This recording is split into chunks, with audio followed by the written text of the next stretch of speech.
साल 1950 का यह एक चौंकाने वाला किस्सा रानी बाजार का है। यहाँ राम प्रकाश रहता था, जिसकी बेटी को 5 साल की उम्र में कैंसर हो गया। कई डॉक्टरों को दिखाने और इलाज कराने पर भी उसमें किसी तरह का सुधार नजर नहीं आया। होते होते एक रात कैंसर ने उसकी जान ले ली। उस बच्ची की जान रात को करीब 1 बजे गई थी।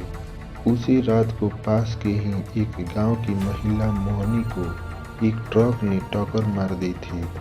मोहनी के परिवार वालों ने पूरी विधि के साथ उसे अंतिम विदाई दी। अब बच्ची के परिवार वाले भी उसे दफनाने के लिए जंगल की तरफ निकले। जंगल जाते समय अचानक से उस लड़की के शरीर में हलचल हुई। सभी हैरान हो गए कि मृत लड़की का शरीर कैसे हिल रहा है। थोड़ी ही देर में लड़की जिंदा हो गई और उसके परिवार वाले खुशी खुशी उसे अपने साथ घर ले आए।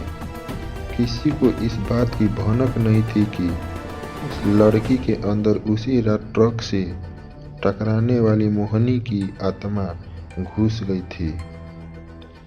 बच्ची जब से मौत से लौटकर आई थी, तब से ही उदास और चुपचाप एक कोने में बैठी रहती थी।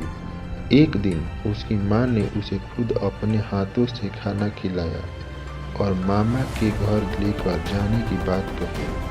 खाना खिलाकर उसे अच्छे से तैयार करके वो उसे अपने मायके ले गई। रास्ते में वो बच्ची जैसे ही उस ट्रक की हादसे वाली जगह पहुंची तो उसने अपनी माँ को कहा कि मेरा गांव इधर है।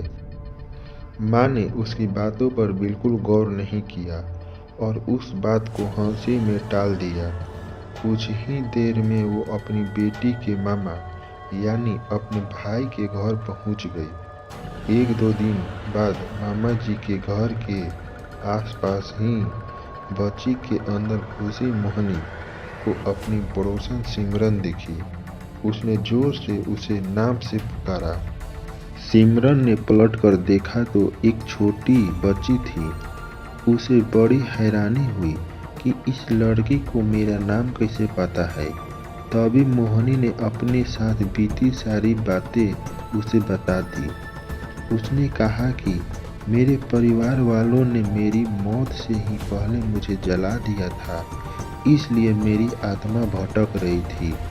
उसी दिन इस लड़की की भी मौत हो गई थी, तो मैं इसके शरीर में घुस गई। सिमरन ने ये बात अपने गांव जाकर सबको बता दी।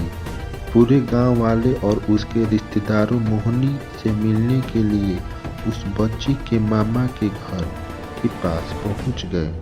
उस लड़की के अंदर रह रही मोहनी की आत्मा ने सबको एक एक करके पहचान लिया। कुछ देर बातें करने के बाद वो अपने परिवार वालों के साथ अपने घर चली गई। अब उस लड़की की माँ बच्ची को घर में न देखकर परेशान थी। जब उसे पता चला कि वो कुछ लोगों के साथ दूसरे गांव गई है, तो वो उसे बुलाने के लिए चली गई। अपने परिवार के साथ खुश मोहनी ने वापस आने से मना कर दिया। पास के ही लोगों ने उसे समझाया कि तुम्हें दोनों परिवारों के साथ रहना चाहिए, इससे सभी को खुशी मिलेगी। तुम किसी एक परिवार को दुखी नहीं कर सकती हो। इस बात को सुनने के बाद लड़की के शरीर में रह रही मोहनी अपनी माँ के साथ वापस आने के लिए राजी हो गई। अब वो दोनों परिवारों के साथ खुशी खुशी रहने लगी।